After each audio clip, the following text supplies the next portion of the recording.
ನ್ಯಾಯ ಯಾವತ್ತೂ ನ್ಯಾಯವಾಗಬೇಕೇ ಹೊರತು ಆರೋಪಗಳು ನ್ಯಾಯವಾಗಬಾರದು. ಆರೋಪ ಯಾರಿಗೂ ಯಾರ ಮೇಲೂ ಹಾಕಬಹುದು. ಯಾವುದಾದರೂ ತನಿಖಾ ಸಂಸ್ಥೆ ಸಿದ್ದರಾಮಯ್ಯ ತಪ್ಪು ಮಾಡಿದ್ದಾರೆ ಎಂದು ವರದಿ ನೀಡಿದೆಯೇ?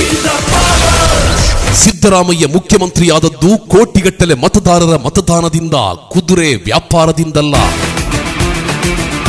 ಇತಿಹಾಸ ಅರಿತವನ ಕಣ್ಣ ಮುಂದೆ ತೇಲಿ ಬರಬಹುದು. ದೇವರಾಜ ಅರಸು ಅವರನ್ನ ಇಳಿಸಿದ ರೀತಿ, ಬಂಗಾರಪ್ಪನವರಿಗೆ ಮೋಸ, ಮೊಯ್ಲಿಯವರನ್ನ ಸ್ಟ್ಯಾಂಪ್ ಮಾಡಿದ್ದು, ಧರ್ಮಸಿಂಗ್ ರವರನ್ನ ಪತ್ರಗಳ ಬರೆದು ಆಟ. ಆದರೆ ಇದು ಸಿದ್ದರಾಮಯ್ಯ.